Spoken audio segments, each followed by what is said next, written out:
بسم اللہ الرحمن الرحیم. عزیزان من،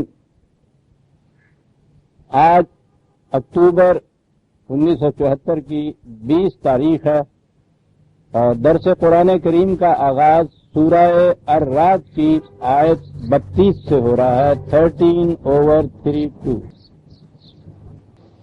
سابقہ آیات میں بات یہاں تک پہنچی تھی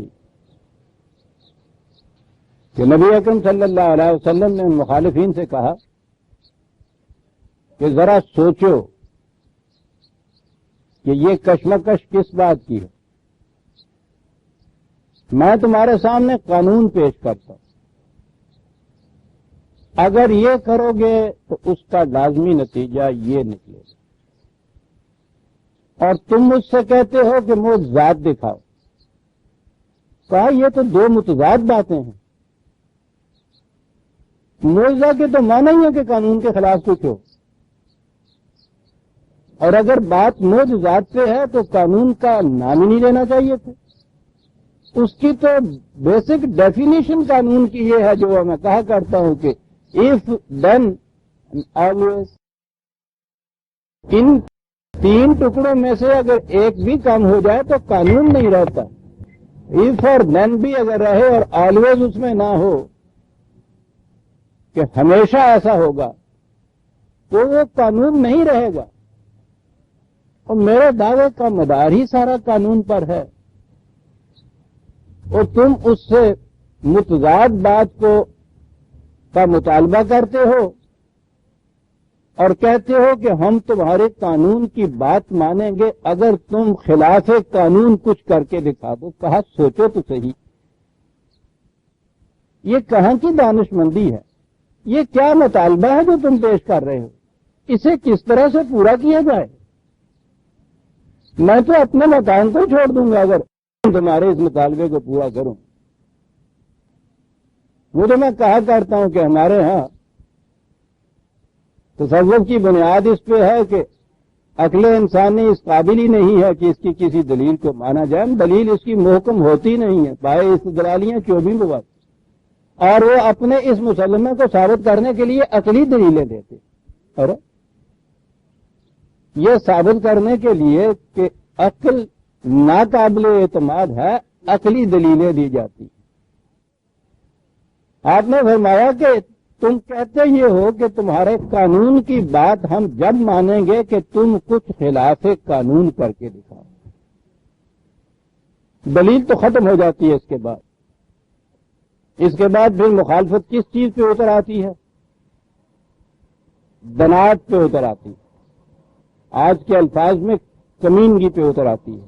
اور دنایت اور کمینگی کیا ہے کہ جب دلیل پاس نہ ہو تو پھر مذاق اڑایا جائے دوسرے کا، اور یہ مقام بڑا صبر طلب ہوتا ہے. عزیزان من، دلائل کا جواب دلائل ہاتھوں برہانکم ان کنتم صادقین. ٹھیک ہے، دلیل لاؤ اپنی اگر تم سچے ہو تو. میں دھاندلی سے کچھ نہیں منوانا چاہتا تم، اگر تم سچے ہو یعنی صداقت کا ثبوت دلیل سے ملے گا. لاؤ. وہاں ان کے پاس دلیل کوئی نہیں ہے، وہ معجزہ طلب کر رہے. ٹھیک ہے، مخالفت کے اوپر اتر کے آ جاؤ گے. ٹھیک ہے، ہم نے تو پہل نہیں کی، ہم پہل کریں گے بھی نہیں. لیکن جب تم اس دیے کو بجھانے کے لیے آ جاؤ گے تو پھر تو ہمیں دیے کے سامنے ہاتھ رکھنا پڑے گا نا. یہ ہے وہ ہاتھ دیے کے سامنے جو بدر کے میدان میں رکھا گیا، نہیں بجھا. یہ ہے تیسری چیز نہایت، جسے میں نے کہا ہے کہ یہ کمینہ پن ہوتا ہے کہ اس کے بعد مذاق اڑایا جائے. اور میں سمجھتا ہوں کہ ایک داعی انقلاب دلائل کی روح سے تو سوال ہی نہیں کہ اس کو کوئی شکست دے دے یا وہ ناقابل برداشت ہو جائے. اس کے لیے بات جس کے پاس دلیل ہے اس کو تو اس کی سہار اور برداشت کا پوچھنا کیا. نہ اس میں چڑچڑا پن پیدا ہو سکتا ہے، نہ اس میں مایوسی آتی ہے جس کے پاس دلیل ہوتی ہے. اگر مخالفت ہے اور اس کی مدافعت کے لیے انہوں نے باہر نکلنا ہے، ٹھیک ہے، ایک تدبیر کی چیز ہے، قوت کی چیز ہے، اس کا مقابلہ کرنا. لیکن ایک شخص جو نہایت سنجیدہ مقام پہ کھڑا ہے گفتگو علمی و قانون کی کر رہا ہے، متانت ہے، لا پیش کر رہا ہے، سامنے سے دوسرا مذاق کر رہا ہے، اس سے مذاق کر نہیں رہا، مذاق میں اڑا رہا ہے اس کو، استہزاء جسے کہا جاتا ہے، مزاح بھی نہیں۔ یہ مکان بڑا مسافر، یہ تو مکان سامنے سے استہزاء کر نہیں سکتا، سوال ہی نہیں ہے۔ قرآن کریم نے جو مقام گنائے ہیں جہاں یہ کہا گیا نبی اکرم صلی اللہ علیہ وسلم سے کہ اس طرح سے دل برداشت، دل گرفتہ ہونے کی ضرورت نہیں ہے، ہوتا چلا آیا ہے۔ جب کسی کے پاس دلیل نہیں رہتی اور اس میں پھر انسانیت کی بلندی بھی نہیں ہوتی، وہ پھر ان حربوں پہ اتر آتا ہے، تم نہیں اتر سکتے۔ وَلَقَدِ اسْتُهْزِئَ بِرُسُلٍ مِّن قَبْلِكَ، یہ بات کوئی نئی تمہارے ساتھ ہی نہیں ہو رہی، ایسا ہی ہوتا چلا آ رہا، ایسا ہی ہوگا۔ یہ مذاق کس دوران میں وہ اڑا رہے تھے؟ کہا یہ جا رہا تھا کہ تمہارا غلط نظام، اس کا نتیجہ آخر الامر تباہی ہوگا۔ وہ کہتے تھے کہ تباہی ہے تو ٹھیک ہے، اسی وقت تباہی آ جانی چاہیے۔ کہا قانون کی بات یہ ہے کہ بیج کے بونے میں اور فصل کے پکنے میں ایک مہلت کا وقفہ ہوتا ہے۔ وہ مہلت کا وقفہ جو ہے میں اسے کم نہیں کر سکتا۔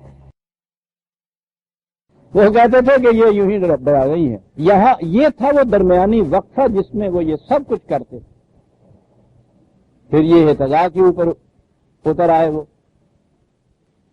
لیکن یہ تو ہے نہیں کہ رسول غصے میں آ کے ان کی خاطر، اور رسول تو ایک طرف رہا، ابھی آگے آتی ہے وہ آیت کہ رسول کا خدا بھی غصے میں آ کے مذاق کرنے لگ گیا،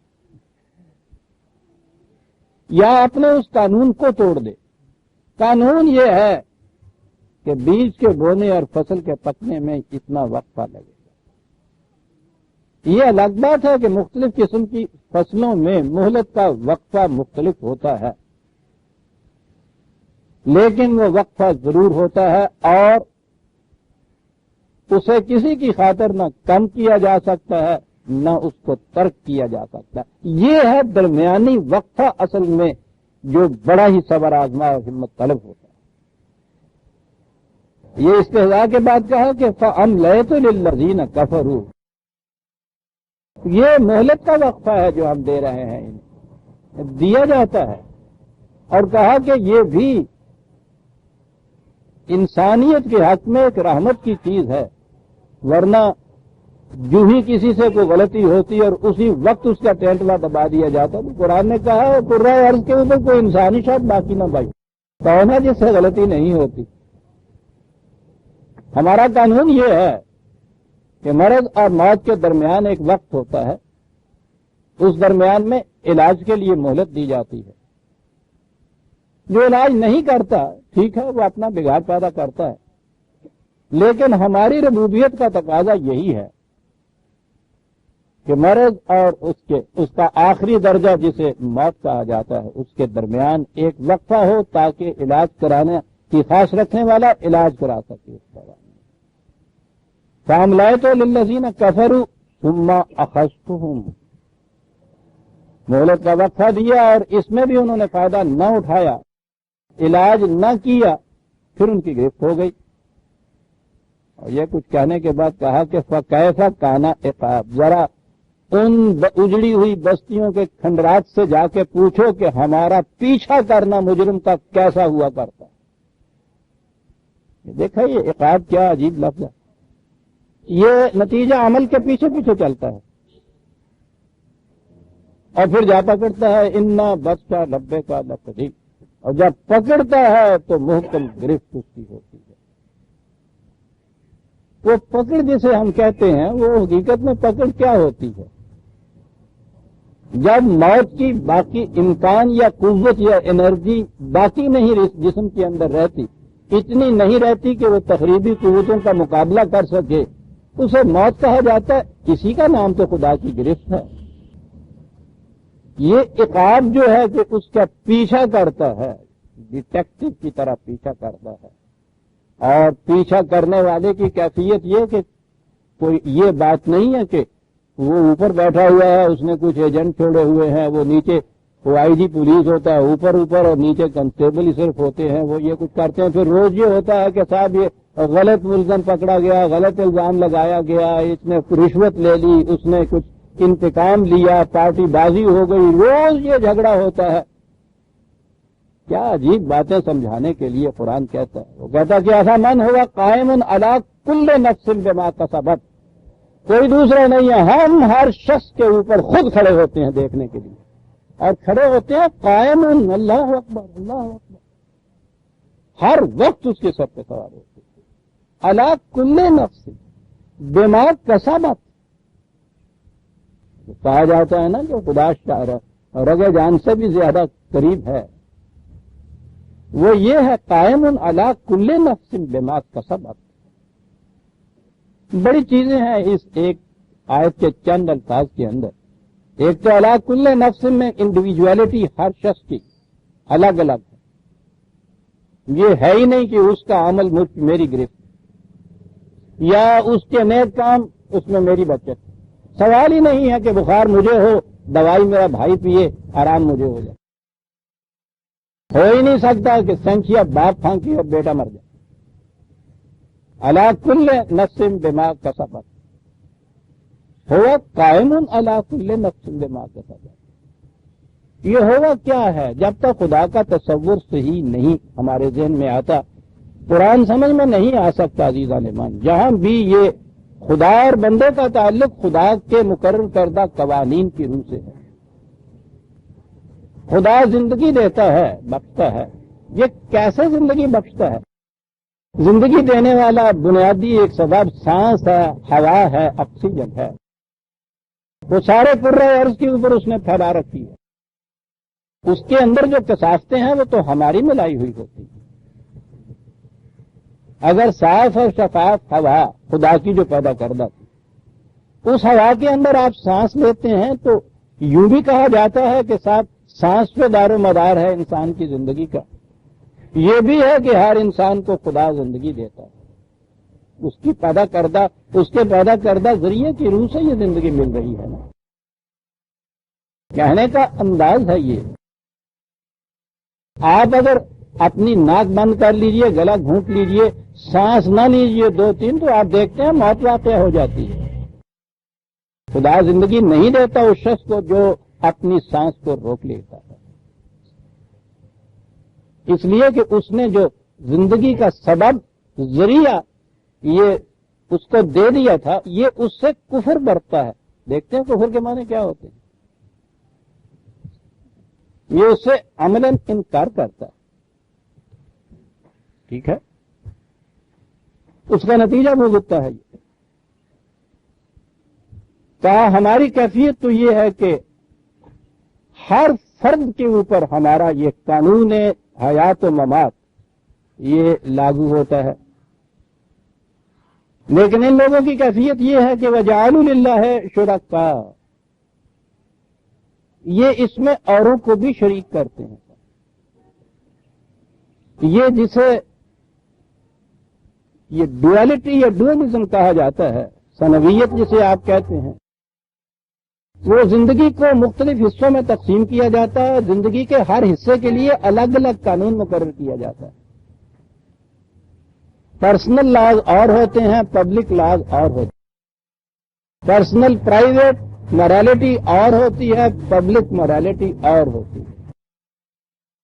اسی لیے تو گیلور نے کہا تھا، وہ اٹلی والے نے، کہ جو کچھ ہم نے اپنی سلطنت کے لیے کیا ہے اور ہمارے مجسمے قائم کیے جاتے ہیں، اگر وہی کچھ ہم اپنی پرائیویٹ لائف میں کرتے تو مجسمے نصب کرنے والے تم ہمیں شیطان کہتے. زندگی تو ایک ناقابل تقسیم وحدت ہے، انڈویزبل ہول اور یونٹ ہے. اس کے حصے بکھرے نہیں کیے جا سکتے. شرک کے معنی یہ ہیں کہ آپ زندگی کو مختلف حصوں میں تقسیم کر کے الگ الگ قوانین ان کے لیے مقرر کرتے ہیں. اور پھر آگے یہ کہ تبھی زندگی کے لیے تو خدا کے سارے قوانین، ان سے تو کوئی بھی انکار نہیں کر سکتا، منہ نہیں موڑ سکتا، خلاف ورزی نہیں کر سکتا، سرکشی نہیں برت سکتا. لیکن انسانی زندگی کے اندر تمہارے اپنے خود ساختہ قوانین، جو تم خود اس کے قوانین طبی کے محتاج قانون بنا رہے ہیں، خود انسانوں کے لیے سانس لے رہے ہیں خدا کے قانون کے مطابق ہے۔ کہتا ہے کہ ٹھیک ہے، انکار کرنا ہے تو اس سے بھی انکار کرو۔ خود اس ہال کے اندر، اس کمرے کے اندر اگر کوئلے کی گیس ذرا بھی بڑھ جاتی ہے، سارے قانون دان وہاں بیٹھے ہوئے تھا، ٹکرے مارنے لگ جاتے ہیں دروازوں کے ساتھ۔ کیا ہوا؟ قانون خداوندی سے انکار، سرکشی، انحراف کرتا ہے نا۔ کیا کیفیت ہے انسان کی حماقت کی؟ اس کے قانون کی ہمہ گیری کی یہ کیفیت ہے کہ قانون دان بیٹھے ہوئے کمرے میں اس کے قانون کے مطابق زندگی بسر کرنے پہ مجبور ہو رہے ہیں، قوانین بنا رہے ہیں اپنے لیے، انسانوں کے لیے خود۔ تو حضور اتنی دور کی جو بات آپ کر رہے ہیں کانسٹیٹیوشن بنائے، اور یہ اسی کمرے کے اندر قانون ذرا بدل دیجئے نا۔ وہ بدلا ہے نا کول گیس نے تھوڑا سا قانون اس کا کہا، اسی کو تو شرک کہتے ہیں۔ کہاں نکل کے بتاؤ تو صحیح ہماری اس مملکت سے کہیں اور چاند پہ چلے جاؤ، یہ جو تمہاری ہوا ہے وہ اس کے سلنڈر ساتھ لے جانے پڑیں گے۔ ہماری مملکت کے دائرے سے باہر چلے جاؤ۔ کتنی بڑی بھول ہے کہ تم نے طبی زندگی جو ہے اس کو اپنی انسانی زندگی سے الگ کر دیا۔ عزیزان من، بات ہی ساری اتنی ہے۔ جس طرح انسان کی طبی زندگی میں اس کو مجال انکار نہیں ہے قانون خداوندی کی اطاعت سے، اس کی ایک انسانی زندگی بھی، حیوانات کی زندگی ختم ہو جاتی ہے، طبی زندگی یا فزیکل لائف تک وہ ٹھیک ہے، وہاں اس کی زندگی، ان کی زندگی اس سے آگے نہیں ہے، ان کو دوسرے قوانین کی ضرورت ہی نہیں پڑتی، نہ خود بنانے کی نہ کہیں سے مانگ کر لینے کی۔ انسان کی تو دو زندگیاں ہیں۔ حیوان کے اندر تو یہ جائز اور ناجائز کا سوال پیدا نہیں ہوتا، انسانی زندگی میں تو یہ پیدا ہوتا ہے۔ اور یہ جو جائز و ناجائز کی تمیز اٹھانے کے مدعی ہوتے ہیں کہ صاحب یہ دیکھیے نا، مذہب نے یا وحی نے یا یہ قدم قدم کے اوپر یہ جائز و ناجائز کی تمیز بنا رہے ہیں، قدم قدم کے اوپر تم خود جائز و ناجائز کی تمیز کر رہے ہو۔ ذرا کیپ ٹو دی رائٹ کر کے تو بتاؤ۔ بائیں ہاتھ چلنا جائز، اصطلاح کا ہی تو فرق ہے نا۔ دائیں ہاتھ چلنا ناجائز، اتنی سی تو بات ہے۔ لیکن یہ دائیں اور بایاں جو تھا، اس کا تعلق تم نے اپنی پھر فزیکل لائف سے ہی رکھا ہے۔ ٹکراؤ ہوگا، حادثہ ہو جائے گا، جسم کی زندگی جو ہے اس سے ٹوٹے گی۔ اگر ایک قدم اور آگے بڑھ جاؤ اور حلال اور حرام رزق کے اندر بھی دائیں اور بائیں کی طرح ایک تفریق پیدا کر لو، انسانی زندگی ہو گئی۔ وہ کہتا ہے پتہ نہیں کتنے حادثے ہیں جن سے بچ جاؤ گے تم۔ یہ ہے جی جہاں آپ کہتے ہیں کہ یہ مذہب یا وحی کہاں شروع ہوتی ہے، کیوں ضرورت پڑتی ہے؟ اس لیے ضرورت پڑتی ہے۔ قانون کے بغیر تو آپ ایک قدم نہیں چل سکتے، ایک سانس نہیں لے سکتے۔ سوال اتنا ہی ہے جو وہ کہتا ہے کہ جو انسان اپنی زندگی کو حیوان کی سطح پہ سمجھتا ہے وہی کفر اختیار کرتا۔ الذین کفروا یاکلون ویتمتعون کما تاکل الانعام۔ کفر یہ ہے کہ زندگی کو تم صرف طبعی زندگی سمجھو۔ انسانیت کی زندگی جب شروع ہوگی تو اس کے لیے بھی قوانین کی ضرورت ہے۔ وجعلوا للہ شرکاء، دو اتھارٹیز نہیں چل سکتی کائنات میں، زندگی کو دو حصوں میں تقسیم نہیں کیا جا سکتا۔ یہ ہے جسے کہا شرک۔ اور اتھارٹیز مانتے ہو قانون بنانے والی، قل سموہم، ذرا بتاؤ ان کے خصائص، ان کی پراپرٹیز، ان کے اوصاف تو بتا دیجئے ذرا۔ سموہم بازار ترجمے کیے جاتے ہیں کہ ان کا نام تو لیجئے، نام تو یہ سارے لے دیں گے ساتھ، اور برہما، شیو اور وشنو اور یہ سارے نام نہیں، سما کے معنی جو ہوتا ہے، اسماء الحسنہ کے معنی ہے صفات خداوندی، خصوصیات کبریٰ اس کی۔ وہ کیا کرتا ہے؟ یہ ہے جسے ہم اسم کہتے ہیں۔ کہا بتائیے تو صحیح، کائنات کی چیزوں میں سے کوئی گنا کے بتا دیجیے گا تو وہ تو اتنے مجبور ہیں بیچارے، یہ اندر دیوتا اور یہ اگنی دیوی اور وایو دیوی اور یہ سارے جتنے بھی ہیں، پہاڑ اور دریا اور سمندر یہ دیوی دیوتا بنا رکھے، چھوڑ دیجیے، وہ تو اتنے مجبور ہے تمہارے سامنے ہیں. اپنی مکھی بھی نہیں اڑا سکتا. آپ بڑے سے بڑا تمہارے ہاں کا جو مہابت سومناتھ کے مندر کے اندر بیٹھا ہوا ہے، اس کی مکھی اڑانے کے لیے چوری برباد ہوتا ہے. مکھی اس کی اڑاتا ہے، ہاتھ باندھتا ہے اپنی مرادیں مانگنے کے لیے. اس کی بات تو پھر بھی سمجھ میں آتی ہے عزیزان من کہ وہ پتھر کا بت اپنی مکھی نہیں اڑا سکتا، اس لیے اس کی ضرورت ہے. آپ کو پتا ہے حضرت صاحب کے بھی چوری بردار ہوتے ہیں، ان کی مکھیاں اڑاتے ہیں کھڑے. ان کا کہ ذرا بتائیے، انسانوں کی دنیا کی طرف آئیے، بتائیے تو صحیح، یہ خود محتاج نہیں ہے قوانین فطرت کے؟ اور کیا یہ قوانین ان کے بنائے ہوئے ہیں جن کو تم اتنا صاحب اقتدار کہتے ہو؟ یا یہ بھی ان قوانین کی اطاعت پر اسی طرح مجبور ہیں جس طرح کے اشیاء کائنات مجبور ہیں، طبی زندگی کی حد تک؟ سموہ ہم ذرا بتائیے تو صحیح گن کے کیا اوصاف ہیں ان کے. اب آگے رہی ہے بات کہ نہیں صاحب، بات وہ ہے جو پھر عام شرک ہے جس پہ ہم کبھی اعتراض نہیں کرتے کہ صاحب وہ بات ساری یہ ہے کہ ہم تو ان کی وساطت سے خدا تک بات پہنچاتے ہیں. ہاں ٹھیک ہے، یہاں سب سے بڑی چیز جو ہر ہمارے ہاں کا اقتدار کی کرسی پہ نئے نئے بیٹھنے سے پہلا اعلان کرتا ہے وہ یہ کہ میں نے حکم دے دیا ہے کہ سیکریٹریٹ کے دروازے کھلے ہوں گے ہر محتاج کے لیے. براہ راست آئے گا میرے دروازے کے اوپر، حاجب و دربان بھی نہیں ہوگا، چوکیدار بھی نہیں ہوگا، سب اس کے گن جاتے ہو. سب بات ہوئی نا، براہ راست ایکسس ہونی چاہیے. وہ سنے تو صحیح، خود راستے پہ اتنے اتنے حاجب و دربار کھڑے کر رکھے. اور ادھر سب سے بڑی چیز جو خدا کی بتائی جاتی ہے وہ یہ کہ براہ راست اس تک ہماری بات نہیں پہنچ سکتی، درمیان میں حضرت صاحب ہونے. حضور میرے لیے خدا سے کوئی دعا کیجیے، یعنی تمہاری تو سنتا نہیں ہے. وہ جو دروازے کے باہر چپراسی کھڑا ہوتا ہے، عرضی بھی ساتھ دی، 2 روپے بھی ہاتھ میں دیے. تو 2 روپے تو آپ دیتے ہیں نا، پہلے دیتے ہیں وہاں جا کے حضرت جی کو، کہے کے لیے میری عرضی خدا تک پہنچا دی. یہ شرک کی وہ صورت ہے جو ایسی عام ہے کہ جسے کوئی معیوب سمجھتا ہی نہیں. یعنی بعض چیزیں بھی آپ دیکھتے ہیں، بت پرستی جو ہے اسے تو بڑا ہی معیوب سمجھا جاتا ہے. آپ کے ہاں بڑے زور سے بت شکنی کہا جاتا ہے، بت پرستی جو ہے اس کو بہت معیوب سمجھا جاتا ہے. یہ کیا فرق کیا ہے اس کے اندر؟ اسے بھی تو یا کہ یہی آپ کہتے تھے نا کہ بت سے تو ہم نہیں کچھ مان رہے صاحب، یہ چیز جو ہے یہ تو ایک حیولہ یا مجسمہ خدا اس پیکر میں آ گیا یا اس کی وساطت سے بات سنتا. یہ عام ہوئی بات. اب آپ ہر مدار سے، ہر حضرت جی سے جا کے کہتے یہ ہیں کہ میری درخواست اللہ تک پہنچا دیجیے. یہ اتنا عام ہو گیا ہے جیسے آج ہمارے ہاں یہ رشوت یا اس سے پہلے پگڑی جرم ہی نہیں رہی. معاشرے میں یہ برائی نہیں رہی تھی.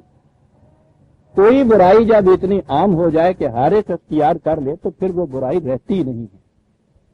یہ جو شرک کی صورتیں آپ کے ہاں ہیں نا، وہ عام اتنی ہو گئی ہیں کہ انہیں شرک کہا ہی نہیں جاتا. کہتا ہے کہ ام تنبئونہ بما لا یعلم فی الارض ام بظاہر من القول. کہا یہ تھا کہ وہ ہے جو ہر فرد کے سر پہ کھڑا ہے یہ دیکھنے کے لیے کہ یہ کیا کرتا ہے. کرتا ہی نہیں، بلکہ اس نے تو کہا تھا کہ وہ نگاہ کی خیانتوں اور دل کی چوریوں تک سے واقف ہے. کہا جس کی کیفیت یہ ہے اس کے مقابلے میں تم یہ کہتے ہو کہ صاحب یہ اس تک بات پہنچانے کے لیے درمیان میں ہم نے ان کو کھڑا کیا ہے، ہم شرک تو نہیں کر رہے. کہا کیا کہتے ہو؟ جس کے ذریعے ہم تک بات پہنچاتے ہو، ذرا کسی وقت پریڈ لگا کے پوچھنا یہ باہر کی معلومات حاصل کرنے کے لیے کس کس کا محتاج ہے. خدا تک تو براہ راست حضرت صاحب پہنچتے ہیں اور اس کے بعد یہ کہتے ہیں پریشان آپ کیوں ہیں صاحب؟ آج کہنے کے صاحب وہ رات معلوم ہوا تھا کہ بچے کی طبیعت ناساز ہے، صبح سے میں ٹیلی گرام کا انتظار کر رہا ہوں، ابھی تک نہیں آئی، بڑی پریشانی ہے. دیکھنا میاں باہر کھٹکا کچھ ہوا، ٹیلی گرام ہوا. ٹھیک ہے میں اللہ میاں سے تمہاری بات کرا. اللہ میاں سے براہ راست وائرلیس پہ باتیں ہو رہی ہیں، بیٹے کی بیماری کی خبر لینے کے لیے ٹیلی گرام کا انتظار ہو رہا ہے. پہلی چیز عزیزان ایمان آسان یہ ہے کہ عقل کے دیے بجھا دیجئے، پھر جو جی میں آئے کرائیے انسانوں. اور وہ یہ کہتا ہے جو آیت آپ کے سامنے آ چکی ہوئی ہے کہ مومن تو وہ ہے کہ عقل کا دیا گل کر کے وہی کی بات ماننے کے لیے بھی تیار نہیں ہوتا. یہ ہے مومن. تو کہا کہ اس تک باتیں پہنچاتے ہیں ان کے ذریعے کہ جو خود باتیں معلوم کرنے کے لیے کسی نہ کسی ذریعے کے محتاج ہوتے ہیں. کیا انداز ہے اس کا, کیا دلائل ہیں اس کے ساتھ. کہا بات یہ نہیں. ہاں ہم بظاہر میں نلکا کہتے ہیں یہ دلوں کی باتیں, باطن کی چیزیں جو تم کہتے ہو کہ صاحب خاموش ہو, حضرت صاحب جو ہیں وہ سب کچھ جانتے ہیں, اندر کی باتیں بھی. اپنے گھر میں بیٹھے ہوئے ان کے خلاف خیال دل میں نہیں لا سکتا, کانپتا ہے کہ یا حضرت معاف کر دیجیے مجھ سے گستاخی ہو گئی. یہ کہیں بیٹھے ہیں, یہ دل میں خیال گزر رہا. تو کہا ہے ظاہر من القول ہو, کبھی عقل و فکر سے کام لو. یہ عام بظاہر باتیں جو ہوتی ہیں ان کے لیے بھی وہ محتاج ہوتا ہے ذرائع کا. اس کے ذریعے ہم تک بات پہنچاتے ہو جو ہر ایک کے سر پہ کھڑا ہے. بل زین للذین کفروا مکرهم وصدوا عن السبیل. بات یہ نہیں ہے, بات ساری یہ ہے کہ جب وہ کہا تھا نا کہ ساری بات ذہنیت پہ ہے, ذہنیت بدل جاتی ہے تو پھر تصورات بدل جاتے ہیں, اقدار بدل جاتی ہیں, ویلیوز بدل جاتی ہیں, اعمال بدل جاتے ہیں. کہا بات یہ ہے کہ جب یہ چیز عام ہوتی ہے تو بدبختی معاشرے کی اس وقت آتی ہے کہ برائی بھی اچھائی بن کے دکھائی دیتی ہے. بس یہ مقام جب وہ کہتا آیا تو سمجھ لیجئے کہ وبا پھیل گئی, ایپیڈیمک پھیل گئی, پھر نہیں کوئی روک سکتا. ٹھیک ہے بدعملی ہو سکتی ہے, برائی کو برائی تو سمجھتی ہے. جب کہا جائے کہ تم رشوت دیتے ہو تو کوئی ارکہ انفعال کے چند قطرے پیشانی پہ تو آ جائے, نہ آئے آنکھیں جھک جائیں, نہ جھکے دل میں ہی کہے کہ بات بری کی ہے. جس سے کہو جواب ہوتا ہے کہ سر ساری دنیا کرتی. قرآن کہتا ہے یہ اس مقام پہ ہوتا ہے جب یہ چیزیں عام ہو جائیں تو پھر برائیاں اچھائیاں بن جاتی. یہ ایک آخری مقام ہوتا ہے معاشرے کی تباہی کا. وَصُدُّوا عَنِ السَّبِيلِ, یوں یہ صحیح راستے پہ چلنے سے رک جاتے ہیں. یعنی اگر آپ راستہ چلتے ہوئے دیکھتے چلے جائیں کہ صاحب کہیں بھول تو نہیں گیا, ہم جو پہلے آئے تھے تو راستے میں یہ کنواں تو نہیں آیا تھا, اس قسم کا گاؤں بھی ادھر نہیں آیا تھا, تو اس وقت تو آپ پھر کسی راہ چلتے سے پوچھیں گے کہ بھائی میں نے جانا تب تو پی لے, یہ ٹھیک راستہ ہے. اور جب آپ کی کیفیت یہ ہو جائے کہ آپ پہلے سے طے کر لیں کہ ہاں صاحب یہ سب ٹھیک ہے جو ہم چلے جا رہے ہیں, تو سوال ہی نہیں ہے کہ غلط راستے سے آپ صحیح راستے کے اوپر آ جائیں جب آپ نے طے کر لیا پہلے کہ یہ صحیح ہے. کہتا ہے یہ بات ہے جو ان کو غلط راستہ چھوڑ کے صحیح راستے پہ نہیں آنے دیتے کہ انہوں نے اپنے ذہن میں یہ کسی نہ کسی طرح طے کر لیا کہ صحیح ہے راستہ, برائی اچھائی بن کے دکھائی دینے لگ گئی. میں نے عزیزان من اپنے بچپن میں خود اپنے محلے کے ہندو دکاندار سے, وہ گلی کے موڑ پہ ہوتا تھا, تیل کی دکان تھی. یہ گاؤں سے یہ مسلمان تیلی یہ تیل لایا کرتے تھے اس کے پاس فروخت کرنے کے لیے. وہ آگے ہندو تھا بھائی, باہر نکلا تو ہم چھوٹے چھوٹے تھے. میاں جی وہ کہتے تھے مسلمانوں کو عام طور پہ ان کے بچوں کی بھی عزت کیا کرتے تھے. مجھے یاد ہے اس نے کہا, کہنے لگے دیکھیے میاں جی یہ دیکھیے. میں نے کہا پتہ نہیں کیا. کہنے لگا جی مسلمان ہو کے جھوٹ بول رہا جی. مجھے آج تک یاد ہے. اس معاشرے کے اندر کیفیت یہ تھی کہ وہ ہیرا تیلی کہتا تھا میاں جی دیکھ دیو وہ نزدیک, اس کے نزدیک ناقابل اعتبار چیز تھی. وہ ماننے کے لیے تیار نہیں تھا, تعجب ہو رہا تھا, حیرت ہو رہی تھی. میں چھوٹا سا بچے تھے یوں ہی محلے کے کہ دیکھتے ہیں اب کیا قیامت آ گئی, مسلمان ہو کے جھوٹ بول رہا جائے. کم از کم اتنی چیز تو موجود تھی اس زمانے میں عزیزان من. ٹھیک ہے جھوٹے ہوتے تھے لیکن ایسے ہی جیسے صحیح معاشرے کے اندر بھی ایکسیپشنز ہوتی ہیں جنہیں ہم مجرم کہتے ہیں. سارا معاشرہ تو مجرم نہیں ہو جاتا, جب سارا معاشرہ مجرم ہو جاتا ہے تو جرم ہی نہیں پھر زین للذین کفروا، مزین بن کے دکھائی دیتا ہے، حسین بن کے دکھائی دیتا ہے، ٹھیک ہے۔ وَمَن يُضْلِلِ اللَّهُ فَمَا لَهُ مِنْ هَادٍ، یہ اتنا کچھ آپ دیکھ رہے ہیں کہ قرآن کیا کچھ کہتا چلا آ رہا ہے، ہر شخص کے سراہنے کھڑا ہے، قانون مقاصد عمل کے مطابق نتائج نکل رہے ہیں، یہ جن کی نگاہوں میں برائیاں اچھائیاں بن رہی ہیں۔ اور اگلی آیت پھر وہی عام ترجمہ دیکھیے کہ جسے اللہ گمراہ کر دے اسے پھر کون ہدایت دے، چل بیڑے گھر کو، اور جو کچھ پیچھے کہنا تو ریاسی نا سب غلط، تو کہیں دور کی بات نہیں ہے، وہ تو چلا آ رہا ہے ساتھ کے ساتھ کہتا ہوا کہ یہ کیفیت ان لوگوں کی ہو جاتی ہے، یوں یہ رک جاتے ہیں پھر صحیح راستے پہ جانے سے کہ غلط راستے کو یہ غلط سمجھتے ہی نہیں ہیں، اور آگے یہ چیز کہ اللہ جسے چاہتا ہے گمراہ کر دیتا ہے، پھر اسے کوئی ہدایت نہیں دیتا۔ بات سیدھی سی ہے کہ جس نے اس چوراہے کے اوپر سائن پوسٹ کو نہیں پڑھا جس میں لکھا تھا کہ یہ راستہ گلبرگ کو جاتا ہے، یہ شہر کو جاتا ہے، اور خود ہی چل نکلا تھا، یا پڑھنے کے بعد بھی کہا تھا کہ یوں ہی مذاق ہو رہا ہے اور چل نکلا تھا، اور اس کے بعد اس غلط راستے کے اوپر چلا جا رہا ہے، قرآن یہ کہتا ہے کہ جس نے ہمارے بتائے ہوئے سائنس کے مطابق قدم نہیں اٹھایا ہے اسے دنیا کی کوئی طاقت صحیح راستے کے اوپر نہیں لے جا سکتی۔ یہ ہے جو وہ کہتا ہے کہ جو خدا کے قانون کو چھوڑ کے جو گمراہی اختیار کرتا ہے، مالہ من ہاتھ، پھر دنیا کی کوئی طاقت اسے سیدھے راستے پہ نہیں لے جا سکتی، وہیں جانا پڑے گا چوراہے پہ، وہاں پڑھنا پڑے گا ہمارے سائن پوسٹ کو، جہاں ہم نے انگلی اٹھا رکھی ہے جانا پڑے گا، دنیا کی کوئی طاقت، گورنر جنرل بھی کہیں کا بادشاہ بھی آ جائے گا، اس غلط راستے کو صحیح راستہ سمجھ کے جانے والا جو ہے، کوئی دنیا کی طاقت یہ نہیں کر سکتی کہ یہ جب جائے تو آگے وہ گاؤں آ جائے جس گاؤں میں اس نے جانا ہے، دنیا کی کوئی طاقت یہ نہیں کر سکتی۔ ما لہو من ہاد،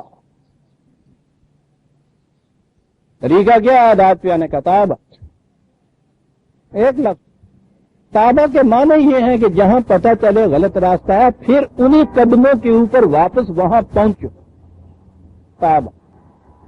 اور اگلی چیز تابہ ہی نہیں، وہاں جا پہنچا پھر چوراہے پہ کھڑا ہو جائے تو پہنچ جائے گا گاؤں میں، واصلہ، اب صحیح راستے پہ چلو جناب۔ کوئی دوسرا طریقہ قرآن نے نہیں بتایا، اسی لیے کہا کہ میں یضلل اللہ فما لہ من ہاد، جو خدا کے قانون کو چھوڑ کے غلط راستہ اختیار کرتا ہے دنیا کی کوئی طاقت اسے صحیح منزل پہ نہیں پہنچا سکتی۔ لہم عذاب فی الحیات الدنیا ولعذاب الآخرۃ اشق، یہ قریبی جو مفاد جو ہیں اس کے قریبی زندگی جو ہے دنیا کے معنی ٹھیک ہے، ورلڈلی جسے آپ کہتے ہیں اس دنیا کی زندگی، اور آخرت جسے ہم کہتے ہیں بعد کی زندگی، یہ بھی اس کے اندر ہے، لیکن یہی معنی نہیں ہے۔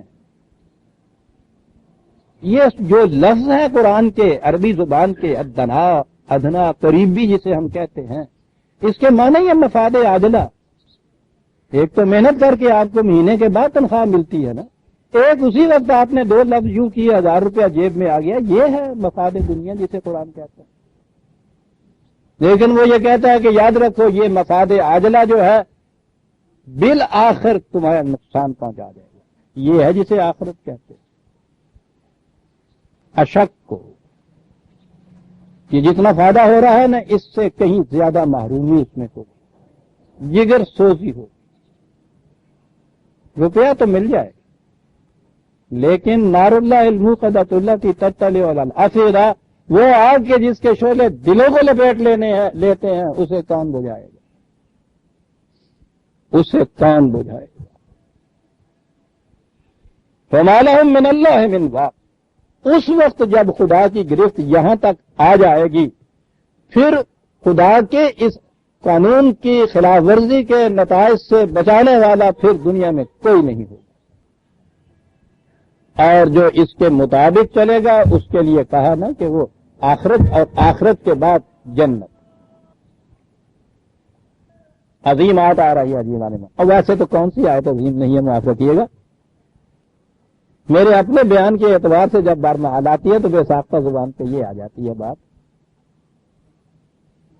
وہ جو ہے نا جہاں جہاں میری نگاہ نے جھک جھک کے کر دیے سیدھے، جہاں جہاں سے تقاضائے حسن یار ہوا وہ حسن یار کا تقاضا مختلف مقامات سے مختلف نہیں ہوتا.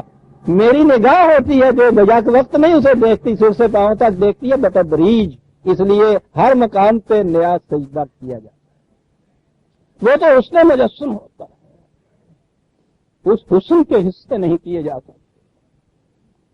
جنت کے متعلق وعظوں کے افسانے، پھر اس کے بعد اعتراضات.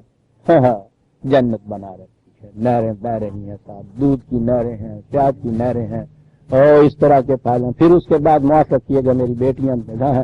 وہ جو وائس پھر حوروں کے قصے بیان کرتا ہے، یہ ساری قصے بڑے مزے لے لیتے. کیا جواب ہے ان تمام چیزوں کا؟ ایک لفظ ہے، وہ جو آج اس سے آئے ہوئی مثل الجنت اللاتی وعد المتقین. بھائی وہ جنت جس کا ہم وعدہ کر رہے ہیں، تمہارے شعور کی اس سطح کے اوپر تو وہ کیفیت تم جان ہی نہیں سکتے.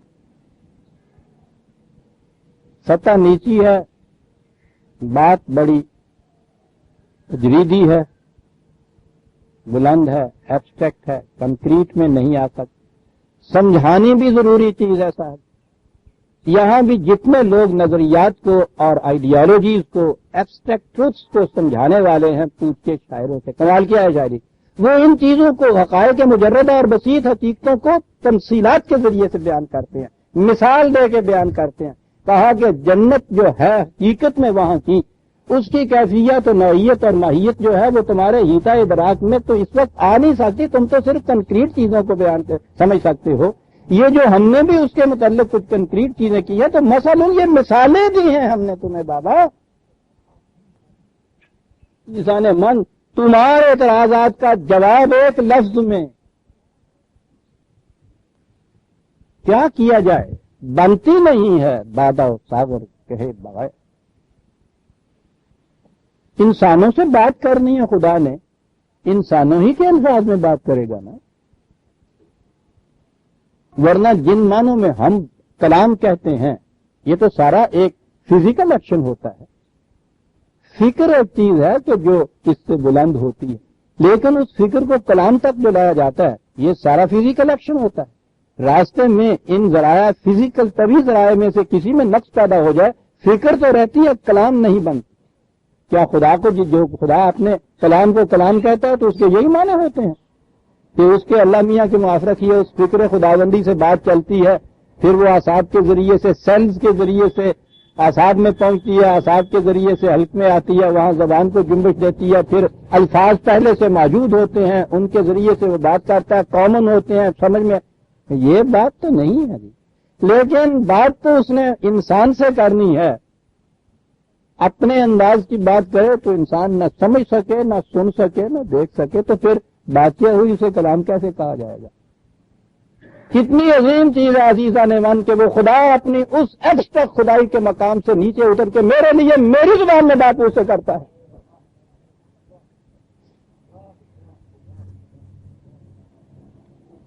کتنا بڑا مقام ہے اس کی نگاہ میں میرا عزیزان من. وہ خدا جو برتر از خیال و قیاس و گمان و وہم ہے، وہ انسانوں کی زبان میں میرے ساتھ بات کرتا ہے، میری زبان میں میرے ساتھ گفتگو کرتا ہے.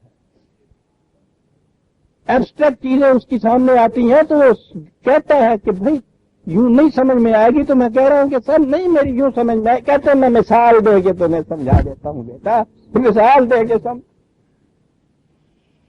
لا رہے عزیزان مان، تمام دنیا کے شہداء بھی مل کے اس قرآن کی 2 آیتوں کے برابر نہیں بنا سکتا.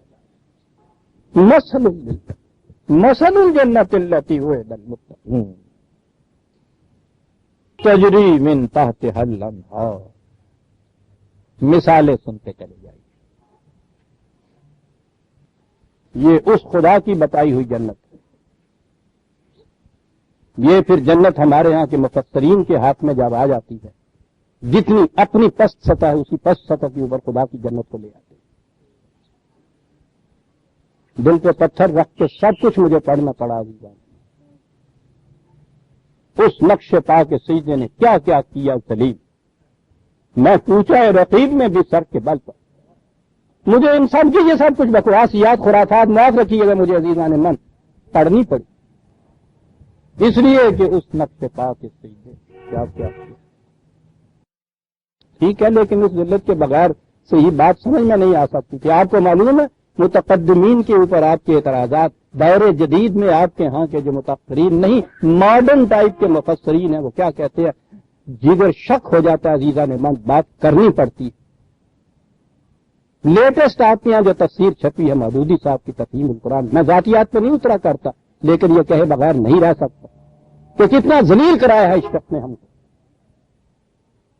اس تفسیر کے اندر یہ لکھتا ہے کہ پوچھتے ہیں ہم سے کہ یہ حوریں کون،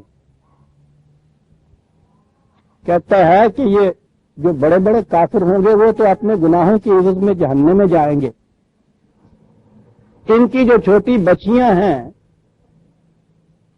تو وہ تو یہ صورت نہیں ہے، گناہ کی عوض میں تو وہ جہنم میں نہیں جا سکتی۔ کفار کی چھوٹی بچیوں کو جوان اور بیٹیوں میں موافق جوان اور کواریاں بنا کے جنت میں حوروں کو شکل میں دے دیا جائے گا، مومنین میں بانٹ دی جائے۔ کہا کہ صاحب وہ دوسرے مقام کے حوراتن فی الخیام کہا ہوا ہے، خیموں میں، کہنے کے بات بڑی صاف ہے، کچھ تو ہوں گی جو محلات کے اندر ہوگی، لکھا ہے اس کے اندر کہ جب یہ باہر پکنک کرنے کے لیے جائیں گے تو وہاں وہ چھوٹے چھوٹے خیمے جو لگائیں گے نا وہاں اور سپلائی ہوں گی۔ اے محمد در قیامت را براری سرد خاک سر برارو این قیامت درمیان خلق بھی، تیرے خدا کے کلام سے، تیرے اس قرآن سے جسے تو نے نو انسان کے لیے دیا، تیرے نام کے اوپر دنیا میں کیا ہو رہا ہے آج۔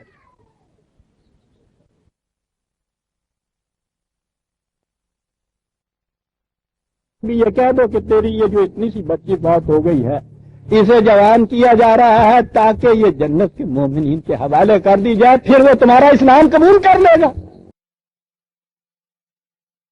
دائی ہیں اسلام اقامت دین کے علم پر دھار، اسلام پھیلا رہے۔ کیا ہے یہ چیز؟ کسی سائیکو انالیسس کے حوالے کریے، وہ بتائے گا کیا چیز۔ ان کے اعصاب پہ عورت ہے سوار۔ مثل الجنت التی وعد المتقین، میں اس کر دوں عزیزان من، بات تو وہاں آئے گی جب یہ لفظ آئیں گے حور وغیرہ۔ خود عربی زبان میں یہ لفظ حور جو ہے یہ صرف عورت کے لیے تانیث کے لیے نہیں بولا جاتا، یہ فیمینن جینڈر ہی نہیں ہے، یہ مردوں اور عورتوں دونوں کے لیے یہ لفظ بولا جاتا ہے۔ اس کے معنی ہوتے ہیں پاکیزہ سیرت کے انسان۔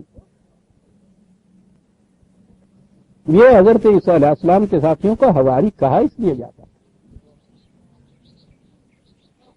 کہا کہ وہاں جو کمپینینز تمہارے ہوں گے، ٹھیک ہے کمپینینز وہاں ہوں گے، بیٹیاں بھی میری ہوں گی، بہنیں بھی ہوں گی، بیویاں بھی ہوں گی، عورتیں بھی ہوں گی، مرد بھی ہوں گے، سارے کے سارے کمپینین وہاں نہایت سستہ پاکیزہ سیرت کے انسان تمہارے کمپینینز وہاں ہوں گے۔ یہ حور نے بھائی تو کسی اور سے نہیں، تو زبان سے ہی پوچھ لو ان عربوں کی کہ تم کیسے یہ استعمال کرتے ہو، وہ لفظ جو ہے دونوں کے لیے وہ استعمال کرتے اور معنی اس کے ہیں پاکیزہ سیرت۔ مثل الجنت التی وعد المتقین تجری من تحتها الانہار، اس کی خزاں ناشنا شادابیوں کے لیے یہ کہنا، پانی نہ ہونے سے ہی مرتی ہے نا جی کھیتی، کوئی یہ مرجھا گیا پوتا تو کوئی کی کریے، ٹیوب ویل چلے ہی نہیں ہے اتنے دنوں کے بعد کہ جی وہ زمین ہماری جو ہے جی اس پہ تو یہ ہے کہ وہ بارش ہوتی ہے تو وہ تیز ہو جاتی ہے۔ اب کے کیا ہوا کہ جی بارش نہیں ہوئی ہے، جس باغ میں رواں پانی چل رہا ہو، یہ عربوں کے ہاں یہ جو انہار کا لفظ ہے نا ذہن میں کبھی آتا ہے کہ صاحب باغ کے اندر سے یہ نہر، کسی باغ کے اندر سے نہر، ان بیچاروں کے یہاں پانی ہوتا نہیں تھا، وہ جو پانی کی کمی ہوتی تھی نا جہاں کہیں وہ نالی بھی ہوتی تھی اس کو نہر کہتے تھے، اور یہ جو ذرا سا تالاب ہوتا تھا اسے تو وہ بہر کہتے تھے۔ روشوں کے ساتھ ساتھ پانی کے لیے نالی، ساری بات کاہے کے لیے صاحب یہ نالی، ہاں اکلھا دائم و ذلھا، تاکہ اس کے سائے بھی ہمیشہ رہیں، اس کے پھل بھی ناتاب تغیر، دیا ہوا کاہے کے لیے نہ، یہ کیا چیز ہے کہ جس کے پھل بھی ناقابل تغیر ہوتے ہیں، جس کے سائے بھی ہمیشہ رہنے والے ہوتے ہیں، ایور گرین، خزانہ آشنا، سر سبز و شاداب، کیا چیز ہوتی ہے یہ؟ یہی الفاظ عزیزان مان۔ آئیے اب جو قرآن نے انداز اپنا بتایا ہے قرآن سمجھنے کا، آئیے اس سے پوچھیں کہ یہ کیا چیز ہے جس کا یہ نتیجہ بتایا گیا ہے؟ کیا ہے یہ جنت کہ جس کے سائے بھی ہمیشہ رہنے والے ہیں، جس کے پھل بھی ناقابل تغیر؟ سورہ ابراہیم 14ویں سورت 14/23 14/23-24 وَأُدْخِلَ الَّذِينَ آمَنُوا وَعَمِلُوا الصَّالِحَاتِ جَنَّاتٍ تَجْرِي مِن تَحْتِهَا الْأَنْهَارُ خَالِدِينَ فِيهَا بِإِذْنِ رَبِّهِمْ۔ ایمان اور اعمال صالحہ کا نتیجہ جنت خدا کی دی ہے۔ پہلی اس کی چیز یہ تحیتہم فیہا سلام، پہلی آواز وہاں، وہ دوسری جگہ ہے کہ ہر طرف سے سلام سلامہ کی آواز ہے۔ ہر انسان جو دوسرے انسان سے وہاں ملے وہ کہے السلام علیکم، میری طرف سے تم ہر طرح محفوظ، کہے وعلیکم السلام، میری طرف سے بھی تم محفوظ ہو۔ ہر طرف سے یہ آوازیں جس معاشرے میں آئیں اور یقین ہو ہمیں اس بات جنت تو یہی بن گئی عزیزان مان۔ کہا یہ ہے کیا چیز، نتیجہ کس بات کا ہے یہ جو کہہ رہے ہیں؟ الفاظ یہاں دیکھ لیے تھے آپ نے، میں پھر دوہراؤں عزیزان مان، وکلھا دائم وذل۔ کہا کہ الم ترى کیف ضرب اللہ مثلا، تم نے کبھی اس مثال پہ بھی غور کیا ہے؟ وہ جنت کے ساتھ لفظ تھا، یہاں آیا کہ تم نے کبھی اس مثال پہ بھی غور کیا ہے، اس بات پہ بھی غور کیا ہے جسے خدا نے اس مثال کی روح سے سمجھایا ہے؟ یوں بات ہوئی۔ اب کیا ہوئی؟ کلمۃ طیبۃ، صحیح نظریہ حیات، صحیح قانون زندگی۔ کلمہ کا لفظ یہاں آیا، وہاں جنت تھی، یہاں کلمہ، بات تو وہی ہے۔ طیبۃ، طیب اور خبیث عربی زبان میں خوشگوار اور ناخوشگوار ہی کو نہیں کہتے۔ طیب ہوتا ہے جو نہایت خوشگوار پھل لائے، جو درخت پھل لاتا ہے اسے شجر طیب کہا جاتا ہے، جو نہیں لاتا شجر خبیث کہلاتا ہے عربوں کے۔ درخت دونوں بظاہر ایک ہی جیسے ہوتے ہیں عزیزان، جڑ بھی، تنا بھی، لکڑی بھی، شاخیں بھی، پتے بھی، بس اتنا ہی فرق رہتا ہے، ایک میں پھل آتا ہے دوسرے میں پھل نہیں آتا۔ یہ جلانے کے کام آتا ہے نا، اسی کو جہنم کہتے ہیں، اور کیا ہوتا ہے۔ شجر کلمۃ طیبۃ کی مثال، کلمہ صحیح نظریہ زندگی۔ یاد رکھیے خدا کا قانون جب وہ الفاظ یا ایبسٹریکٹ شکل کے اندر ہوتا ہے تو وہ کلمہ کہلاتا ہے، جب وہ ایکچولائز ہو جاتا ہے، مرئی کنکریٹ شکل میں آتا ہے تو سنت اللہ کہلاتا ہے۔ کلمۃ اللہ لا مبدل لکلمہ، کوئی ان قوانین کو بدل نہیں سکتا۔ سنت اللہ ولن تجد لسنت اللہ تبدیلا، خدا کی اس سنت میں کبھی تبدیلی نہیں آ سکتی، نہ نظری طور پہ ان کلمات میں، ان قوانین میں کوئی تبدیلی ہے، نہ جب وہ عمل میں آئیں گے تو ان کے نتائج میں بھی کبھی تبدیلی نہیں ہوگی۔ کلمۃ طیبۃ کی مثال، طیب نظریہ زندگی جو اپنے خوشگوار نتائج نکال کے دکھا دے، مرتب کر کے دکھا دے، پیدا کر کے دکھا دے، یہ ہوئی پہچان عزیزان من طیب کی۔ اس کے لیے کسی لمبی چوڑی بات کی ضرورت ہی نہیں، وہ یہی کہے گا مالی کے صاحب 4 دن ذرا ٹھہر جائیے، آنے دیجئے موسم اس کا، ابھی موسم نہیں آیا ہے، ابھی موسم آ جانے دیجئے، ابھی ذرا 1 سال اور دیکھیے، چوتھے سال یہ پھل دیتا ہے، اور یہ پھل دیتا ہے، یہ عام برسات کے موسم میں پھل دیتا ہے، آنے دیجئے ذرا۔ وہ کہتا ہے کہ نہیں صاحب یہ لنگڑا نہیں ہے، وہ کہتا ہے صاحب جھگڑنے کی بات کیا ہے، اس وقت میں دکھا ہی نہیں سکتا، وہ تو شاخ کے اندر جو ہے اس کو تو میں نہیں دکھا سکتا، یہ تو ابھی امر اللہ کے اندر ہے جو چیز ہے، عالم خلق میں آنے دیجئے اس کو، ذرا سا انتظار کی، معلوم ہو جائے گا کہ ہے لنگڑا، انتظار کرنا پڑے گا، پھل سے اس کی صداقت ہوگی۔ کہتا ہے کلمہ طیبہ جو ہے پھل لانے والا نظریہ حیات، اس کی مثال کا شجرتن طیبہ، ایک پھل دینے والے درخت کی مثال ہے. وقت لگے گا، پرورش چاہتا ہے، احتیاط چاہتا ہے. خالی زمین دے مل جانے سے پاکستان نہیں بن جاتا. زمین پہ بہت کچھ کرنا پڑتا ہے اس کا پھل لینے کے لیے. جس زمین کے اوپر احتیاط سے قانون زراعت کی روح سے کھیتی نہیں کی جاتی، 2-4 نسلوں کے بعد بنجر ہو کے رہ جاتی ہے. کشجرتن طیبتن اصلھا ثابت. کیا شجر طیب کی مثال ہے. جڑیں پاتال کے اندر گئی ہوئی کہ بڑے سے بڑا جھکڑ بھی آئے تو اس کو کھیڑ نہ سکے. وفرعھا فی السماء، اور شاخیں آسمان کو چھو رہی ہیں. مادی زندگی اس دنیا کی بھی جڑیں اس کی بالکل مادے کے اندر ہوتی ہیں، میٹر کے اندر ہوتی ہیں، زمین کے اندر ہوتی ہیں، مٹی کے اندر ہوتی ہیں. بڑی ضروری چیز ہے مٹی اس کے لیے. زمین میں اس کا ثبات جو ہے اس کے پاؤں کا بڑا ضروری ہے اس درخت کے پھل دینے کے لیے. کوئی درخت زمین سے اونچا اگر ہے، اوپر ہے، پھل ہی نہیں دے سکتا.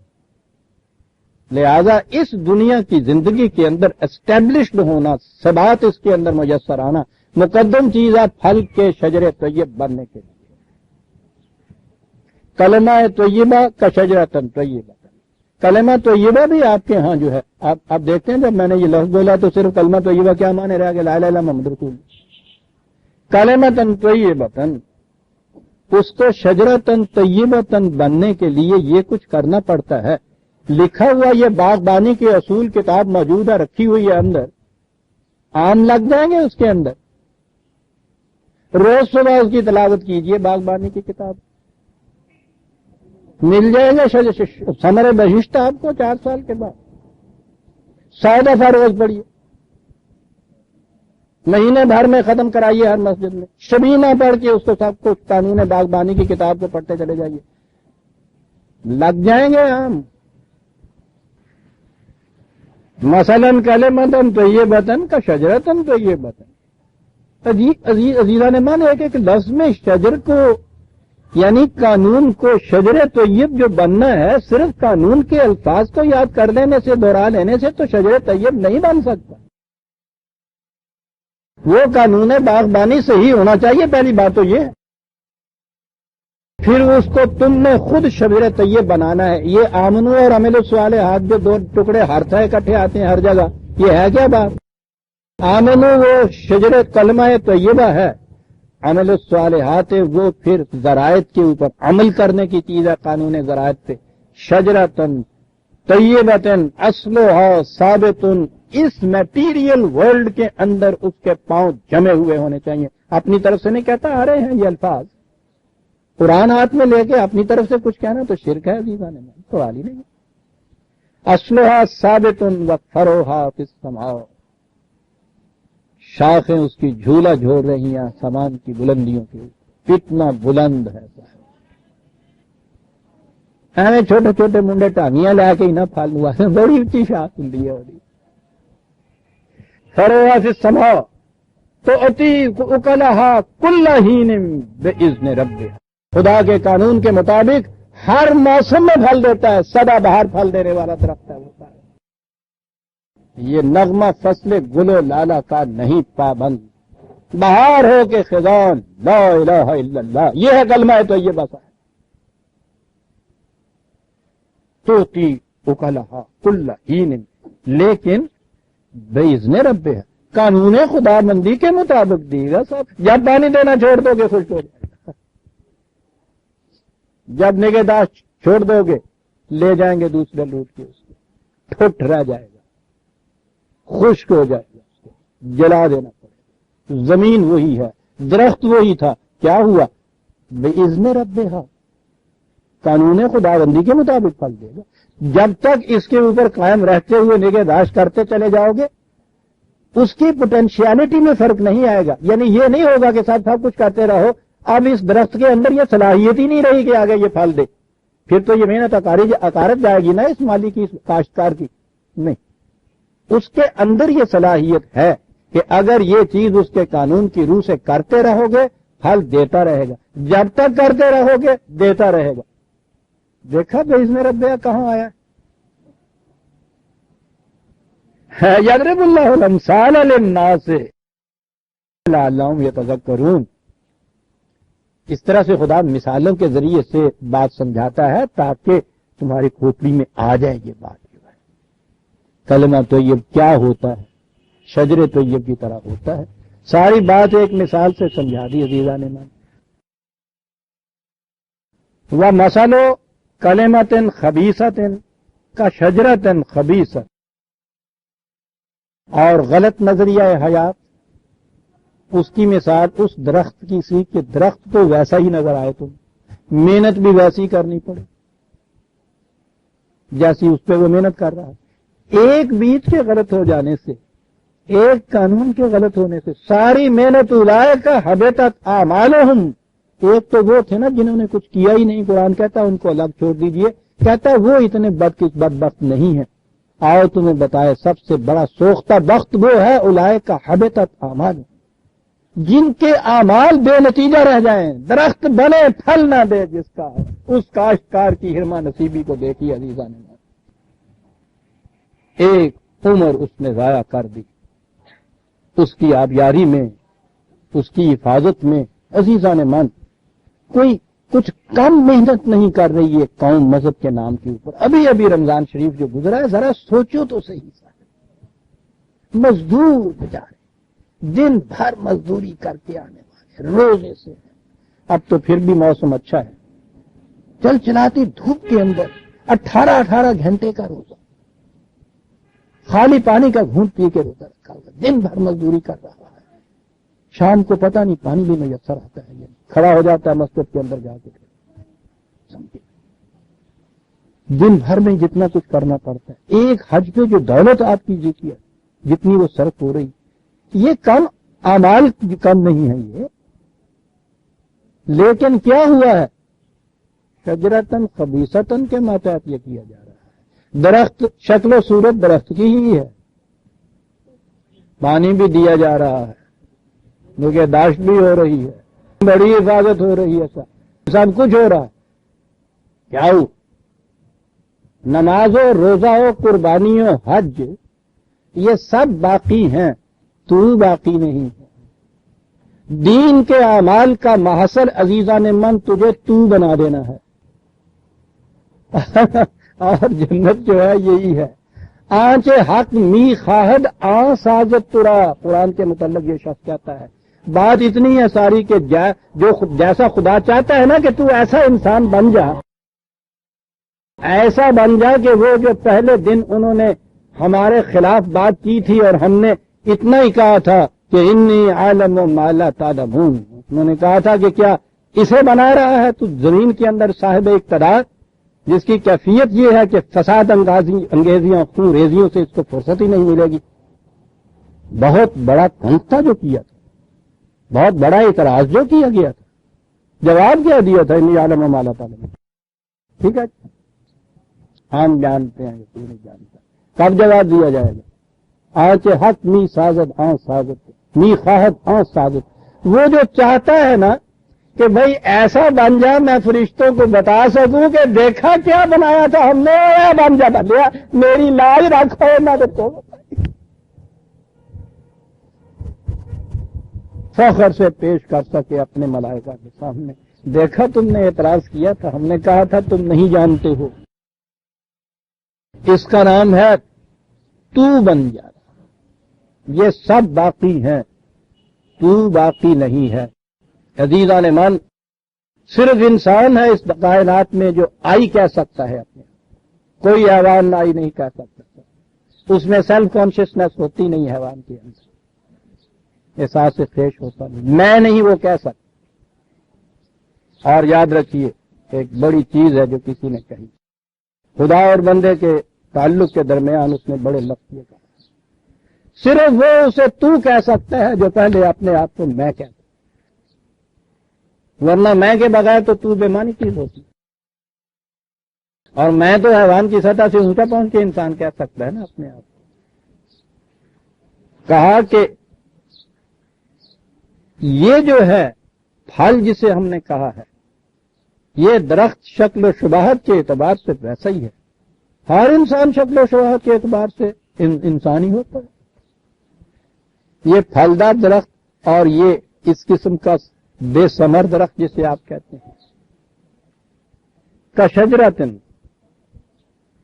خبیثت، کہتا ہے پہلی چیز کیوں نہیں پھل دیا اس نے؟ پہلی چیز تو یہ کہ نج تست من فوق الارض ما لها من قرار، جڑیں زمین کے اندر جا کے پیوست نہیں ہوئی، میٹیریل ورلڈ کے اندر اتنی اسٹیبلش نہیں ہوئی ہیں، یہ اونچی اونچی ہیں، ذرا سا تو جھکڑ آتا ہے وہ کھیڑ کے رکھ دیتا ہے. پہلی چیز تو یہ ہو گئی. جڑیں مضبوط ہونا بڑا ضروری ہے اس قرآن کے لیے. کہا مثال سمجھ لی تم نے کہ جڑیں مضبوط ہونی چاہیے، پھر آسمان تک اس کی شاخیں جاتی ہیں. اقدار سماوی کے ساتھ وہ وہاں سے سانس لے درخت اپنا پھل لینے کے لیے، ذرائع کے لیے زمین کے پاتال تک جا کے کھینچ کے لے آئے اپنی ساری خوراک وہاں سے. کہا یہ جو کلمہ طیبہ ہم نے کہا ہے، جس کے لیے کہا ہے کہ اصلھا ثابت، کرتا کیا ہے؟ یثبت اللہ الذین آمنوا بالقول الثابت. یوں خدا اپنے اس قول ثابت سے جسے کلمہ طیبہ کہا ہے اسے استحکام بخشنے والا جو نظریہ زندگی ہے، اس کی روح سے قرآن انسانوں کو ثابت قدم کرتا ہے، محکم کرتا ہے. کہاں؟ فی الحیات دنیا. فی الحیات دنیا اسٹیبلش ہونا پہلی چیز ہے عزیزان مان. وہ درخت پھل دے ہی نہیں سکتا کہ جس کی جڑیں پاتال میں اوپر ہوں. یہ ثبت فی الحیات دنیا. کہا کہ جی یہ اس قسم کا ثبات جو ہے وہ تو پھر ان کو بھی حاصل تھا، مگر بھی اقوام کو سب حاصل ہے. یہ سارا ثبات یہی ہے. اگر ثبات میٹیریل ورلڈ کے اندر بہت دور تک جڑیں گئی ہوئی ہوں تو بھائی اتنی سی بات کہا نہیں، وہ فی الآخرت ہے. یہ بھی ضروری ہے. انہیں یہ چیز نصیب نہیں ہو سکتی اس لیے کہ جڑیں تو پاتال میں ہیں، شاخیں آسمان کو نہیں چھو رہی ہیں. یہ جو اقدار سماوی ہیں ان سے معروم ہے ان کے ہاں کے پتے.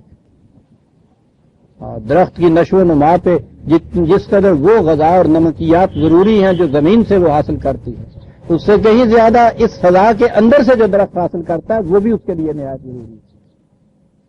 فی الآخرت تو پہلی نشانی تو فی الحیات دنیا ہے عزیزان نے. پہلی ہی چیز جو پہچانی. جو پودا بھی آپ دیکھیں گے کہ زمین کے اوپر اوپری ہے، وہ مالی خود اس کو اکھیڑ کے پھینک دیتا ہے کہ جی بیکار ہو گیا، اب اسے پانی دینے کی ضرورت نہیں ہے. فی الحیات الدنیا و فی الآخرت. اب یہ رہا کہ ساتھ پھر کون ہیں کہ جن کے یہ اعمال رائے گاں چلے جاتے ہیں؟ کتب یذل اللہ الظالمین. اب ہمارے یہاں تو وہ ظالم کا لفظی اور معنی میں ہو گیا. آپ کو معلوم ہے نا کہ عربی زبان میں جس شے کو جس مقام پہ ہونا چاہیے اگر وہ اس مقام پہ نہیں تو اسے ظلم کہتے ہیں. ٹھیک ہے جی. نہایت اچھا بیج درخت کا، بڑا عمدہ پانی، بڑا اعلی درجے کا ٹیسٹ کیا ہوا لیبارٹری سے سائل، روشنی بھی، حرارت بھی، سب چیزیں تمام کی تمام میز پہ الگ الگ رکھی اور مانگیے دعائیں کہ بن جا آمد لگ جا سمر بھائی رکھے رکھی. یہ کیا ہے؟ یہ چیزیں اپنے مقام پہ نہیں ہیں. چیزیں تو موجود ہیں، اپنے مقام پہ نہیں ہیں. سائل اپنے مقام پہ، نمی اس کے اندر اس کے مقام پہ، باہر کی روشنی اور حرارت اپنے مقام پہ. مقام کے ساتھ اقدار بھی ضروری. جتنا چاہیے اتنا بھی تو ہو. ظلم یہ بھی ہوتا ہے. ظلم کے معنی کمی کرنا جو ہے نا، یہ بھی تو ظلم کے معنی زیادتی کرنا بھی ہے. کسی شے کا اس مقدار سے کم رہ جانا یا زیادہ ہو جانا وہ بھی تو ظلم ہوتا ہے نا. پانی کمی سے بھی تو پودا مرتا ہے، پانی کی زیادتی سے بھی تو مرتا ہے. سورج کی حرارت نہایت ضروری ہے اس کے لیے، زیادہ تپش جو آ جاتی ہے جھلس جاتے ہیں مئی جون کے اندر. ہوا بڑی ضروری ہے, جھکڑ سے وہی درخت اکھڑ کے رہ جاتا ہے. یہ ساری چیزیں ظلم ہیں. پانی کا نہ ملنا, سیلاب آ جانا, دونوں ظلم ہیں. پانی ساحلوں کے اندر بمقدار, قرآن نے ابھی جو آیت ہمارے سامنے آئی تھی نا کہ ہم آسمان سے بارش برساتے ہیں, اوپر سے ندی نالے اپنے اپنے قدر کے مطابق پانی اپنے اپنے اندر لے لیتے ہیں تو پھر زندگی کا موجب بنتے ہیں. اور جب یہی پانی سیلاب بن جاتا ہے, زندگی تلف کرنے کا موجب بن جاتا ہے. کہا کہ یہ کیوں یہ کچھ ایسا رکھا, بیج ہو, سائل ہو, پانی ہو, یہ ہو, وہ ہو, خدا قادر مطلق ہے. یہ ایسا کیوں نہیں ہے کہ صاحب جس قوم کے اوپر اس نے اپنی مہربانی کی, نواز دینی ہو اس کو, اس کے ہاں کا وہ بیج سارے یوں ہو, وہ چلو پھیرے, درخت لگ جائیں جناب, سویر میں منڈے ہم کھان لگتے ہیں. تو یہ اتنا لمبا, یہ کس وَيَفْعَلُ اللَّهُ مَا يَشَاءُ, یہ کیوں ہوا؟ خدا کا قانون مشیت ہے جو یہ کار فرما ہے, اس کے مطابق یہ سب کچھ ہو رہا ہے. اس لیے کہ قانون کے بعد اصل سوال تو انسان کی اپنی محنت کا ہے, جس کا پھل اسے ملنا ہے. وَلَيْسَ لِلْإِنسَانِ إِلَّا مَا سَعَىٰ. اگر ہم خالی اپنا قانون دے کے خود ہی درخت اگا دیا کرتے تو اس کے بعد انسان کی صحیح و کاوش کے لیے تو کوئی میدان ہی باقی نہ رہتا. اس نے جو میں بننا ہے, آئی ایم اس میں آنی ہے, وہ تو اس کی اپنی صحیح و کاوش سے ہونا ہے. کہا کہ جی یہ ٹھیک ہے, درخت بھی لگ گیا, پھل بھی آ گیا, جھولیاں بھر گئیں, بڑی اوور پروڈکشن ہو گئی مارکیٹ میں, یہ سارا کچھ ہو گیا. پھر تباہی کس طرح سے آتی ہے؟ اگلی آیت آتی ہے عزیزان من, وہ آیت جو دل پہ پتھر رکھ کے پڑھنی پڑتی, پڑھا نہیں جاتا. کہتا اس کے بعد ہوتا یہ الم تری الی الذین بدلوا نعمت اللہ کفرا. پھر تم نے اس قوم کو بھی دیکھا ہوگا کہ جس کو اس قدر فراوانی سے سب کچھ ملا اور اس نے چھپا کر رکھنا شروع کر دی. ہمارے ہاں تو کفر کا ترجمہ جہاں دیکھیے کفر ہوا, سمجھ میں نہیں آتی کہ نعمت اللہ کفرا کیا لفظ آپ کے یہاں ہے, کفران نعمت. تو کفران نعمت بالکل سمجھ میں بات نہیں آتی کہ ہے کیا, شکران نعمت, کفران نعمت. تو بھئی یہ ہے کیا؟ روٹی کھا کے یا اللہ تیرا شکر رکھا ہو تو شکران نعمت, نہیں کیا تو کفران نعمت. کفرا کے معنی چھپا دینا ہے. کہا الم تری الی الذین, کیا تم نے اس قوم کی طرف بھی دیکھا کہیں کہ جنہوں نے اتنی فراوانی سے یہ شجر طیب نے اس کو پھل دیے, ایسے پھل دیے تھے اسلام کے شجر طیب نے عزیزان من. میں کہتا ہوں اتنی بڑی قوت. کبھی آپ نے ریل گاڑیوں میں دیکھا ہوگا کبھی کہ وہ انجن نہیں ہوتا, 2-3 ڈبے چلے جا رہے ہیں. کیا ہوتا ہے یہ, کس زور سے چلے جا رہے ہیں؟ ایک دھکا جو لگا ہوا ہوتا ہے پہلا انجن کا, اس کے زور سے پتہ نہیں کتنی صدیوں تک چل رہا. ہم اس دھکے کے زور کے اوپر آج تک چلے آ رہے ہیں عزیزان من. کہا کیا ہوا پھر اتنے پھل دیے تھے, بڑا کچھ تھا, کفرن, اتنا کچھ دیا, چھپا کے رکھنا شروع کر دیا. آج بھی آپ کے ہاں ویسے کمی نہیں ہے. یہ جو مصیبت پڑی ہوئی ہے وہ یہی ہے نا, آپ کو معلوم ہے یہی جو گیہوں آپ کے ہاں وہ اتنا زیادہ اس کا دام بڑھ رہے ہیں, مل نہیں رہی. کیا ہوا کہ جی انہوں نے, لوگوں نے اپنے اندر سٹاک کر رکھا ہوا. یہ ہے کفر نعمت, یہ ہے کفران نعمت. اور وہ چھاپے مار رہے ہیں سب کچھ. لیکن جنہیں چھاپے نہ کنڈے نہ ہو انہوں نے مارنا کی ہے جناب. یہ بات چاہتا ہوں, یہ کیا چیز ہمیں بتایا جاتا ہے کہ گیہوں بہت ہوا ہے, ٹھیک ہے, تو بھائی ملتا ہی نہیں ہے. وہ تو کیا ہوا, انہوں نے چھپا لیا ہوا ہے. ترجمہ ہے بدلوا نعمت اللہ کفرا, اور لس عزیزان من بدلوا, یعنی نعمت اس وقت تک رہتی ہے جب اسے کھلا رکھا جائے. بدلو نعمت اللہ ہے کفر, جب نعمت کو چھپا لیا جائے تو کفر ہو جاتا ہے. وہ ہوا ہے تباہی. بدلو, اگر ہے ہی نہیں نعمت تو اس کو پھر تبدیل کرنا کیا مانے, وہ تو سوال ہی نہیں پیدا ہوتا. وہ سب کچھ ہو, اسے تبدیل کر دیا جائے اوپن مارکیٹ سے کلوز مارکیٹ کے اندر. بدلو نعمت اللہ ہے کفر ہے. کہا پھر اس کے بعد نتیجہ کیا ہوتا ہے؟ وَأَحَلُّوا قَوْمَهُمْ دَارَ الْبَوَارِ، کہا کہ یہ قافلہ جس کے اوپر یہ گھونیاں بوریاں لدی ہوئی تمہیں نظر آتی ہیں، اندر ان کے کچھ نہیں چھپایا ہوا، جنہوں نے یہ کفران نعمت کیا، یہ قافلہ سالار، یہ قوم کو اس منڈی کے اندر آ کے انہوں نے اتارا دیا ہے جہاں اس جنس قاصد کا پوچھنے والا کوئی نہیں ہے۔ کہا یہ اس منڈی میں لے آئے ہیں اپنے قافلے کو جہاں اس جنس قاصد کا کوئی خریدار نہیں۔ ذلت کی پہلی انتہائی یہ کام نہیں تھی عزیزان من کہ قوم کے ناک میں نکیل ڈال کے اسے منڈی میں لے آئے بیچنے کے لیے، یہی کم نہیں تھی، اور عزیزان من لے آئے بیچنے کے لیے بھی، اور وہاں اسے کوئی خریدے بھی نہیں عزیزان من۔ کہا تم پوچھو گے کہ اسے کیا کہا جائے گا؟ کہا کیا کہا گیا؟ جہنم، اسے جہنم کہا جائے گا، اور کیا کہا گیا؟ وَبِئْسَ الْقَرَارُ، کتنی بری جگہ ہے جہاں ٹھہرا دیا۔ قرار کے معنی اب آگے لے جانا ہی نہیں ہے، آگے لے جانے والی بات تو یوں ختم ہوئی، جس منڈی میں لا کے ٹھہرا دیا وہاں کوئی گاہک نہیں، پوچھتا نہیں۔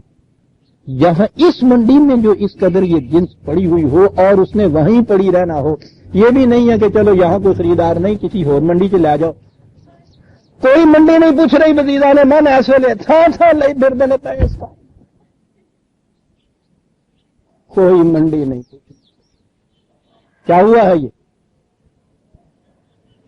شجر کو شجر طیب نہیں بننے، جو بنا ہوا پھل ملا تھا اس کی نعمت کو کفران نے بدل دیا۔ قوم کو اتارا، جسے ہم کہتے ہیں قوم کا اتارا، اس منڈی میں لا کے کر دیا ہے جہاں اس جنس قاصد کا کوئی خریدار نہیں ہے۔